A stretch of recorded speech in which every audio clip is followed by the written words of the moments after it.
আসসালামু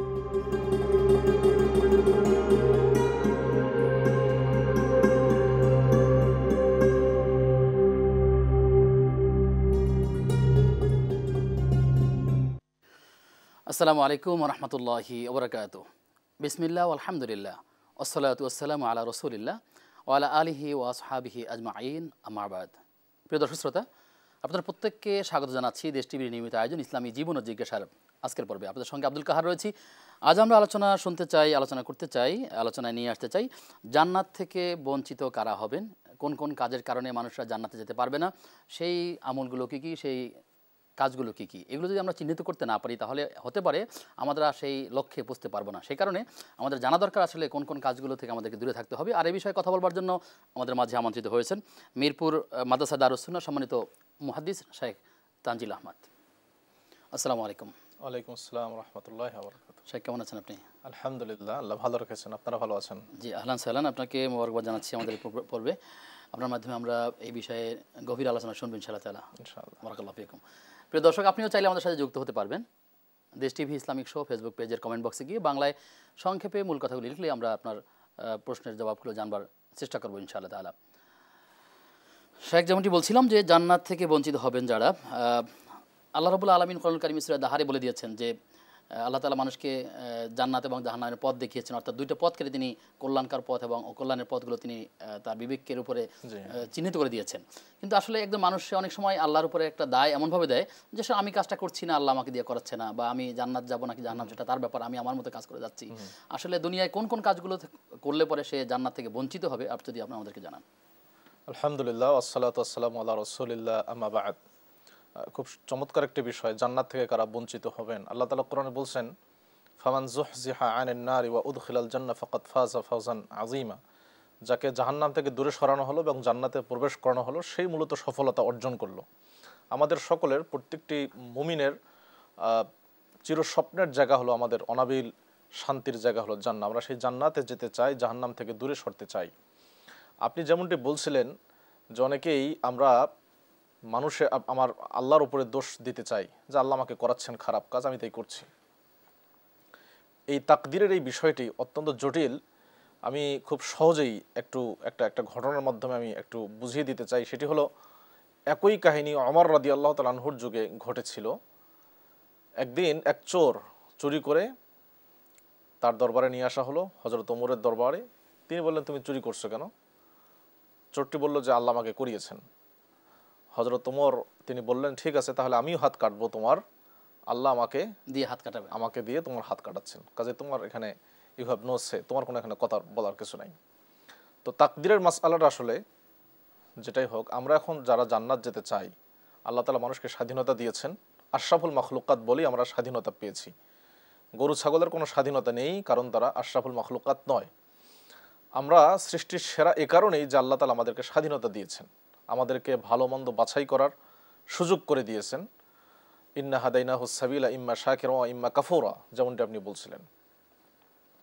দুনিয়াতে এমন অনেকগুলো আমল আছে যে আমলগুলো করলে চিরস্থায়ী জাহান্নামী হবে কেউ কেউ, আবার অনেকগুলো এমন আমল আছে যেগুলো করলে চিরস্থায়ী জাহান্নামী নয়, তবে জাহান্নামের হুমকি এসছে, হয়তোবা কিছুদিন সে আযাব খাটার পরে আবার একদিন আল্লাহ চাহে তো জান্নাতে যাবে। জি জি, সংক্ষেপে আমরা শুনবো আপনার থেকে যে আসলে সেই চিরস্থায়ী অপরাধগুলো কি কি এবং অস্থায়ী সেই অপরাধগুলো কি কি। সর্বপ্রথম যে অপরাধের কারণে মানুষ চিরস্থায়ী জাহান্নাম, সেটি হলো আশরিকু বিল্লাহ, আল্লাহর সাথে শিরিক করা। আল্লাহ তাআলা পবিত্র কোরআন সূরা মাইদার ৭২ নম্বর আয়াতে বলছেন, ইন্নাহু মান ইউশরিক বিল্লাহ ফাকাদ হাররামাল্লাহু আলাইহিল জান্নাহ ওয়া মাওয়াহুন নার ওয়া মা লিয-যালিমিনা মিন আনসার। যে ব্যক্তি আল্লাহর সাথে শিরিক করলো, আল্লাহ তাআলা তার জন্য জান্নাতকে হারাম করে দিলেন এবং সে চিরকালের জন্য জাহান্নামে গেল। জালেমদের জন্য কোনো সাহায্যকারী নেই। আমরা জানি শিরিক হলো সবচেয়ে বড় জুলুম। ইন্না শিরকা লাযুলমুন আযীম। শিরিক হলো সবচেয়ে বড় জুলুম পৃথিবীতে। কাজে যদি কেউ শিরিক করে, এই শিরিকটা আমরা যদি বর্তমান দুনিয়াতে মুসলিম এবং অমুসলিমদের মধ্যে দেখি, অমুসলিমরা তো শিরিকের মধ্যে নিমজ্জিত আছেই, দুর্ভাগ্যজনকভাবে হলো সত্ত্বেও অনেক মুসলিমও তারা শিরকের মধ্যে নিমজ্জিত। আপনি ছোট্ট করে কয়েকটা শিরকের কথা বলবেন যে এই কাজগুলো চমৎকার।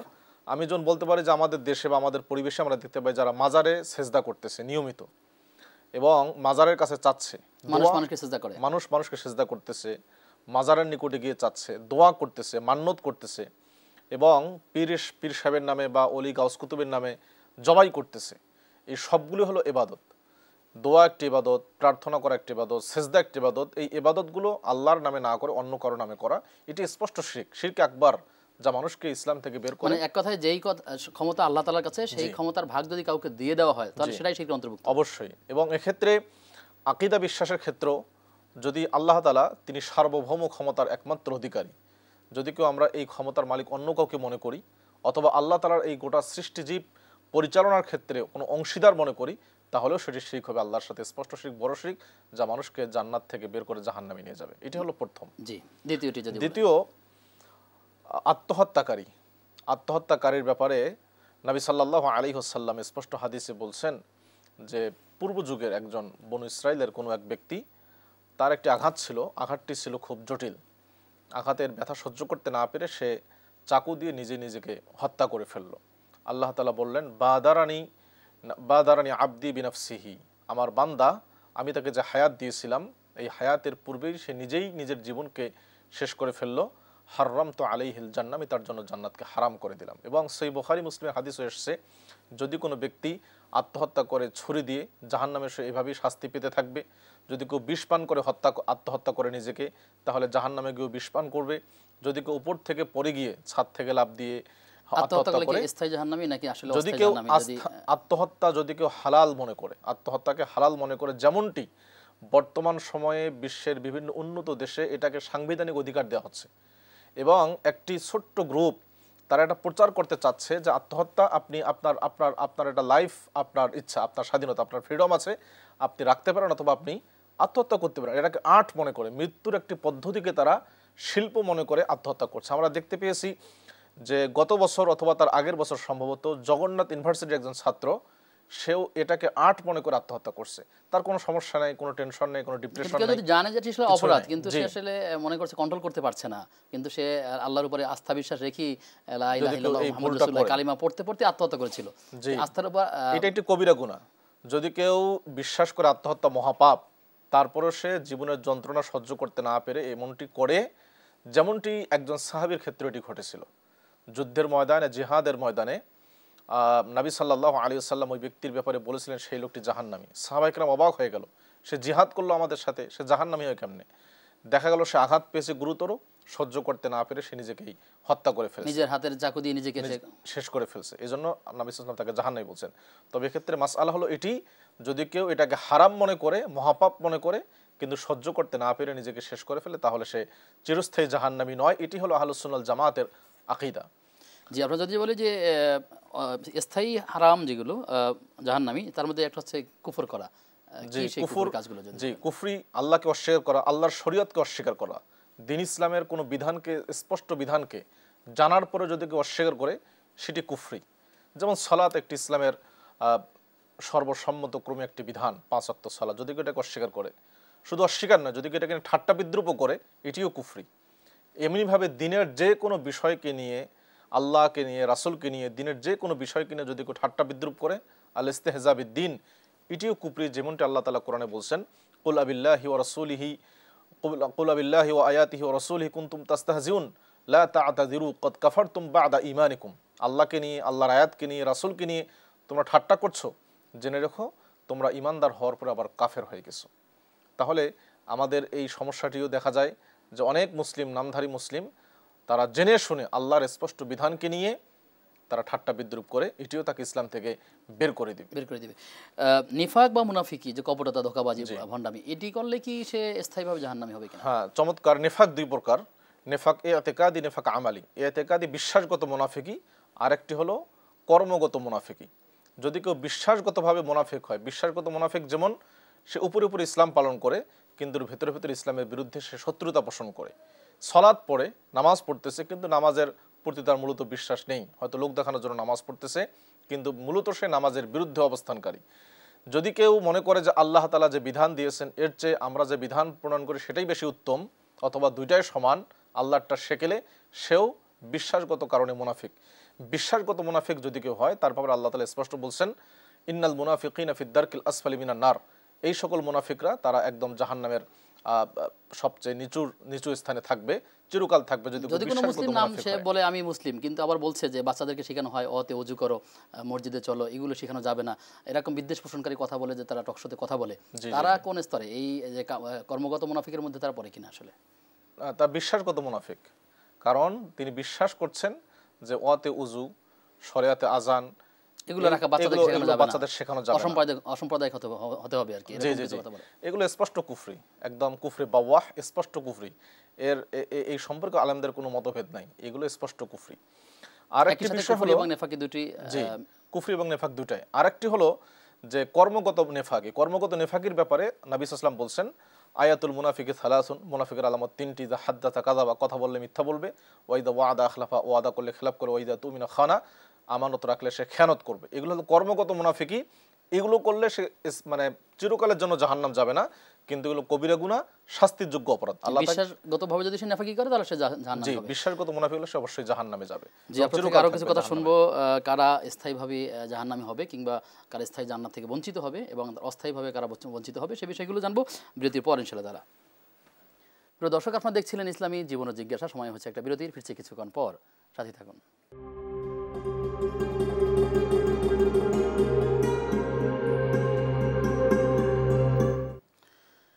বিরতির পরে সবাইকে আবারও স্বাগত জানাচ্ছি দেশ টিভির নিয়মিত আয়োজন ইসলামী জীবন ও জিজ্ঞাসার আজকের পর্বে। আপনাদের সঙ্গে আব্দুল কাহার রয়েছি, আমাদের সঙ্গে অতিথি হিসাবে যুক্ত আছেন শেখ তানজিল আহমদ। মহতরম, একটি প্রশ্ন হচ্ছে যে আমরা অনেক সময় ইসলামী সঙ্গীত শুনে থাকি এরকম যে মুহাম্মাদের নাম জপিয়েছিলি বুলবুলি তুই আগে, এটা দ্বারা মেসেজ দেওয়া হয়েছে নবীজির নাম আসলে জপতে হবে। প্রশ্ন হচ্ছে যে রাসূল সাল্লাল্লাহু আলাইহি ওয়াসাল্লামের নাম এভাবে জপা যায় কিনা, জপা বলতে কি বোঝায়, কোনো মানুষের নাম জপলে এর ফায়দাটা কি আসলে, জি, বা শাস্তি কি হবে? জপা, এটার আসলে আমরা যদি সহজভাবে বলি, জিকির করা। জপা অর্থ কারো নাম জপা মানে জিকির করা, নাম জপা অর্থ কারো নাম জিকির করা, স্মরণ করা। আমরা বলি সুবহানাল্লাহ, আলহামদুলিল্লাহ, জি, জি। আল্লাহ আল্লাহ এভাবে যে বলি, এটাই তো জপা। যে এটাই জপা, এটাই জিকির। তো জপা বা জিকির এটি একমাত্র আল্লাহর নামের সাথেই নির্দিষ্ট, খাস। অন্য কোনো ব্যক্তি, তিনি নবী রাসূল হন, যেই হন না কেন, কারো নাম জপা যাবে না। আর একমাত্র আল্লাহর নাম জপতে হবে। আল্লাহ কোরআনে বলছেন ফাযকুরুনি আযকুরুকুম, তোমরা আমাকে স্মরণ করো, আমার জিকির করো, আমি তোমাদের স্মরণ করব। আলা বিযিক্রিল্লাহি তাতমাইন্নুল কুলুব, আল্লাহর জিকিরের জন্য, আল্লাহর জিকিরের করলে মন, হৃদয় প্রশান্ত হয়। কিন্তু কারো আগে যদি এরকম হয় যে তুমি যখন কোনো বিপদে পড়বা তখন তুমি তোমার খাজা বাবাকে স্মরণ করবা, তাহলে তোমার বিপদ উদ্ধার হয়ে যাবে, অথবা কোনো রাজনৈতিক নেতা যদি এরকম বলে থাকেন যে প্রতিদিন যদি কেউ আমার রাজনৈতিক নেতার নাম নেয় তাহলে সে জান্নাত নিশ্চিত হবে, কি বলবেন এক্ষেত্রে? এটা মারাত্মক শিরিক। এবং এই শিরিক, যদি প্রথম যেটি বললেন যে খাজা বাবার নাম জপলে যে উদ্ধার হবে, এটি শিরিক, স্পষ্ট শিরিক। যদি কেউ জেনে শুনে করে তাহলে সে ইসলাম থেকে বের হয়ে যাবে। কারণ আল্লাহর জায়গায় যেখানে আল্লাহকে ডাকতে হয় সেখানে সে তার খাজা বাবাকে বসিয়েছে। এই ধরনের আকীদা বিশ্বাস মানুষকে ইসলাম থেকে সম্পূর্ণ বের করে দেয়। দ্বিতীয় যেটি বললেন, একই কথা, যে কোনো রাজনৈতিক নেতা যদি বলে যে আমার দলের নেতার নাম জপলে পরে প্রতিদিন সে জান্নাত যাবে, এটা আমি বিশ্বাস করি। হ্যাঁ, যদি তুমি কথা বলেছেন, আমি বিশ্বাস করি, যদি কেউ বলে যে বিশ্বাস করি আমি, তার মানে এটা তার ঈমান। তার ঈমান হচ্ছে যে আমার নেতার নাম জপলে যে জপবে সে জান্নাত যাবে, এটি তার ঈমান। এবং এই বিশ্বাসের কারণে যদি ভুল করে মুখে বলে থাকে তাহলে যাবে। একরকম হুকুম হয়, কিন্তু জি। যখন সে অন্তর থেকে বলবে আমি এটা বিশ্বাস করি, তখন তো তার এটা ঈমান, তার ভিন্ন হয়ে যায়। ইয়াকিন, এটা তার বিশ্বাস, দৃঢ় বিশ্বাস, এবং সে জনসম্মুখে বলছে, জেনে শুনে, একজন মুসলিম, তাহলে সে ইসলাম থেকে কোনোভাবে, ইসলামে তার কোনো অংশ নেই, ইসলাম থেকে সে বের হয়ে যাবে। কারণ জপতে হবে একমাত্র আল্লাহ সুবহানাহু ওয়া তাআলার নাম, আর নবী সাল্লাল্লাহু আলাইহি ওয়াসাল্লামের উপর দরুদ পাঠ করতে হবে, সালাত এবং সালাম পেশ করতে হবে। বাকি দুনিয়ার অন্য যত সব নেতা, আলেম ওলামা, মাশায়েখ আছেন, তাদের আদর্শ, তাদের সিরাত, তাদের থেকে শিক্ষণীয় বিষয়গুলো আমরা গ্রহণ করতে পারি, তাদেরকে এভাবে স্মরণ করতে পারি। কিন্তু জপা বা জিকির করা যদি কেউ বিশ্বাস করে বলে, এমনকি যদি কেউ আমাদের নবীর নামেও এই কথা বলে যে রাসূলের নাম জপলে পরে সে জান্নাত যাবে বিশ্বাস করি, সেও জাহান্নাম যাবে, ঈমান থেকে বের হওয়ার কারণে, ইসলাম থেকে বের হওয়ার কারণে। আল্লাহ তাআলা আমাদেরকে এরকম ভুল থেকে দূরে থাকার তৌফিক দান করুন। শেখ, প্রশ্ন হচ্ছে বছরের শুরুতেই আমরা দেখি বিভিন্ন শিক্ষা প্রতিষ্ঠানের বিভিন্ন প্রচার, বিজ্ঞাপন, লিফলেট তৈরি হয়, সেখানে যেই প্রতিষ্ঠান গুণাবলীগুলো সেই প্রতিষ্ঠানের নয় অথবা অনুপস্থিত আছে, কিন্তু তারপরেও সেই কাগজে লেখা হয়ে থাকে। ঠিক এমনিভাবে অনেক মানুষের বিজনেস কার্ড বা ভিজিটিং কার্ড যেটাই বলি আমরা, সেই কার্ডের মধ্যে এমন কিছু গুণাবলী লেখা হয় তার সম্পর্কে পরিচিতি, যেটি আসলে তার মধ্যে অনুপস্থিত। তো এরকম ক্ষেত্রে আসলে হুকুমটা কি? নবী সাল্লাল্লাহু আলাইহি ওয়াসাল্লাম স্পষ্ট বলছেন, নাহান নবী সাল্লাল্লাহু আলাইহি ওয়াসাল্লাম আনিন নাজশি, নবী সাল্লাল্লাহু আলাইহি ওয়াসাল্লাম নাজ মানে দালালি করা, দাম বাড়িয়ে বলা অথবা কমিয়ে বলা, ক্রেতা অথবা বিক্রেতাকে ঠকানোর জন্য, এটি সম্পূর্ণ হারাম। ইবনু বাত্তাল তিনি লিখছেন, ওলামাদের ঐক্যমত এটি হারাম। বিশেষ করে শিক্ষা প্রতিষ্ঠানের ক্ষেত্রে বলা হয় শিক্ষা আন্তর্জাতিক প্রতিষ্ঠানে, মানের, কিন্তু জি, আসলে জি, সেই জি। আন্তর্জাতিক মানের তো দূরের কথা, দেশীয় মানেও উত্তীর্ণ নয়। দেশে মানে উত্তীর্ণ নয়, যে চমৎকার। আমি একটু বিস্তারিত বলি একটু, কারণ এই বিষয়টির সাথে অনেকে সম্পৃক্ত। কোনো পণ্য কেনার ক্ষেত্রে, বিক্রি করার ক্ষেত্রে বিক্রেতা যদি কাউকে ঠিক করে ক্রেতাকে ধোঁকা দেওয়ার জন্য দাম বাড়িয়ে বলবে, এটি হলো নিষেধ, হারাম। ঠিক তেমনি কোনো ক্রেতা যদি কোনো দালালকে ঠিক করে রেখে বিক্রেতাকে ধোঁকা দেওয়ার জন্য দাম কমিয়ে বলে, সেটিও হারাম। বিক্রেতা যদি নিজেই দাম বাড়িয়ে বলে বাজার মূল্যের চেয়ে এবং কসম করে বিশেষ করে, সেটিও হারাম। ঠিক তেমনিভাবে প্রতিষ্ঠানের ক্ষেত্রে একই কথা। যদি কেউ প্রতিষ্ঠানের জন্য এই বৈশিষ্ট্যগুলো নেই, উনি জানেন, তারপরেও মানুষজনকে আকর্ষণ করার জন্য, ভর্তি করানোর জন্য এই ধরনের কথা বলে, সেটিও এই হারামের মধ্যে অন্তর্ভুক্ত হবে। এখান থেকে উপার্জিত অর্থ সে অবশ্যই হারাম হবে। এবং আপনি যেটি বলেন যে ভিজিটিং কার্ড অনেকেই অনেক কিছু লিখে থাকেন, ঠিক তেমনি যে কোনো পণ্যের ক্ষেত্রে, অথবা যারা ফুড ব্লগিং করেন, ইদানিং এই বিষয়টি অনেক ফেমাস হয়েছে, ফুড ব্লগিং, খাবারের যে স্বাদ নয় বা যে মানের নয়, তারপরেও আমি বেশি করে বললাম। এটি ফুড ব্লগিং হোক, যে কোনো ব্লগ করার ক্ষেত্রে হোক, আমি যদি কোয়ালিটি যেমন তার চেয়ে অনেক বেশি করে বলি, মানুষকে আগ্রহী করার তোলার জন্য, এটার প্রচার বেশি করার জন্য, এইরকম যে কোনো কাজ এটি সম্পূর্ণ হারাম। এর থেকে উপার্জিত অর্থ সম্পূর্ণ হারাম হবে। সে ধর্মীয় প্রতিষ্ঠান হোক, সাধারণ প্রতিষ্ঠান হোক, যাই হোক না কেন, আল্লাহ তাআলা আমাদেরকে হেফাজত করুন এই সকল বিষয়গুলো থেকে। আমিন আমিন। প্রশ্ন হচ্ছে যে হাদিস ছাড়া কোরআন বোঝা সম্ভব কিনা আসলে? হাদিস তো হলো কোরআনের ব্যাখ্যা। জি জি। হাদিস হলো কোরআনের ব্যাখ্যা, কোরআনের জীবন্ত অনেক মানুষ ব্যাখ্যা মনে হলো করে যে হাদিস। কোরআন হচ্ছে আমাদের সংবিধান, এটা মানলেই সবকিছু হবে, হাদিস আর মানতে হবে না। তো আসলে কোরআন তাহলে বোঝার ক্ষেত্রে হাদিস তিনি কোরআনও মানতে পারবেন না, হাদিস তো মানতে পারবেন না, কোরআনও মানতে পারবেন না। আল্লাহ তাআলা কোরআনে বলছেন তোমরা যাকাত প্রদান করো। যাকাত বলতে উনি কি বুঝেন? কতটুকু যাকাত দিতে হবে, কোন কোন সম্পদ থেকে যাকাত দিতে হবে, কাকে দিতে হবে, কখন দিতে হবে। আল্লাহ বলছেন হজ করো। হজ বলতে আমরা কি বুঝি? সেই কথাগুলো কোরআনে বলা নেই। সে কথা কোরআনে স্পষ্ট নেই, বিস্তারিত নেই। তো আপনাকে কোরআন বুঝতে গেলে হাদিস তো বুঝতে হবে। যদি কেউ হাদিস না মানে, সে কোরআনও মানবে না, এটা স্পষ্ট কথা। হাদিস হলো কোরআনের ব্যাখ্যা মাত্র, আর কিছুই না। নবী সাল্লাল্লাহু আলাইহি ওয়াসাল্লামের মাধ্যমে আল্লাহ তাআলা কোরআনকে জীবন্ত করে তুলেছেন, এবং আল্লাহ রাসূলের কথা, কর্ম, মৌন সম্মতি ইত্যাদিগুলোই তো হাদিস, আর কিছু না। তো যারা এটা মূলত একটি চরম ষড়যন্ত্র, কোরআনকে, ইসলামকে এবং কোরআনকেই মূলত প্রশ্নবিদ্ধ করা, কোরআনকে অকার্যকর করা। বলা আছে হাদিসকে মানতে হবে, রাসূলের অনুসরণ করতে হবে। জি জি, কোরআনে অসংখ্য আয়াত, আতিউ আল্লাহ ওয়া আতিউর রাসূল, তোমরা রাসূলের আনুগত্য করো। রাসূল, আপনি আনুগত্য কিভাবে করবেন? যদি হাদিস না মানেন, আনুগত্য কিভাবে করবেন? এরকম অসংখ্য আয়াত আছে। সুতরাং হাদিস ছাড়া কোরআন বোঝা কোনোভাবেই সম্ভব নয়। এটা একেবারে অলীক কল্পনা, এবং মুসলিমদেরকে চরম ধোঁকা দেওয়ার একেবারে টাটকা, আমরা বলবো এটা চরম ষড়যন্ত্র। আল্লাহ তাআলা এর থেকে আমাদেরকে হেফাজত করেন। আমিন আমিন। প্রশ্ন হচ্ছে যে একজন পুরুষ, তিনি চুল লম্বা রাখবেন নাকি ছোট রাখবেন? ইসলামের দৃষ্টিকোণ থেকে কয়ভাবে চুল রাখা যায়? চুল রাখার সুন্নাহ পদ্ধতিটা কি? জি, চমৎকার প্রশ্ন এটি। চুল রাখার যে পদ্ধতিগুলো এসছে, নবী সাল্লাল্লাহু আলাইহি ওয়াসাল্লাম তার চুল রাখার যে সিস্টেমগুলো হাদিস এসছে, মোটামুটি 3 ভাবে এসছে। একটি হলো লিম্মা, একটা হলো জুম্মা বা জিম্বা বা অফরা, একটি হলো কানের লতি বরাবর, আর একটি হলো কান এবং ঘাড়ের মাঝ বরাবর, আর একটি হলো কাঁধ বরাবর। এটি হলো সর্বোচ্চ, কাঁধ বরাবর। কাঁধের বেশি নবী সাল্লাম কখনো চুল রাখেননি। আর কখনো কখনো কান এবং কাঁধের মাঝামাঝি বরাবর রেখেছিলেন, আবার কখনো কানের লতি বরাবর তিনি রেখেছিলেন। এই 3টে পদ্ধতি নবী সাল্লাম থেকে পাওয়া যায়। এছাড়াও আলেমগঞ্জ যে পদ্ধতিটি বলেন, সেটি হলো চুলের আপনার পুরো মাথা সব দিক থেকে সমানভাবে চুল রাখা, কোনো দিকে ছোট বড় না করা। বিশেষ করে বর্তমানে যে চুল রাখার স্টাইল আমাদের মুসলিম যুবকদের মধ্যেও দেখা যাচ্ছে, যে মাথার এক পাশে একদম চুল নেড়ে আর এক পাশে লম্বা চুল, অথবা মাথার মধ্যে বিভিন্ন জিনিস আঁকাচ্ছে, যে নারীদের মতো সাদৃশ্য করতেছে। তাহলে এই সমস্ত বিষয়গুলো, এই যে কোনো দিকে ছোট রাখা, কোনো দিকে বড় রাখাটাকে বলে হাদিসে বলে কাজা।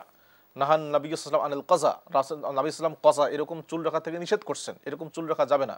ঠিক তেমনি সাদৃশ্য যেটি বললেন, যারা পুরুষ নারীর সাদৃশ্য, নারী পুরুষের সাদৃশ্য, এটা তো লানত প্রাপ্ত, মালউন, অভিশপ্ত জাতি এরা, যারা এভাবে একজন আরেকজনের সাদৃশ্য রাখবেন। জি শেখ, আপনার মাধ্যমে আমরা অনেকগুলো বিষয়ে জেনেছি। আপনাকে ধন্যবাদ জানিয়ে আপনার থেকে বিদায় নিচ্ছি। বারাকাল্লাহু ফিকুম। প্রিয় দর্শক, আমরা আলোচনা করছিলাম জান্নাত থেকে বঞ্চিত হবেন যারা, তাদের কয়েকটি দিক আমাদের ওস্তাদ বলেছেন।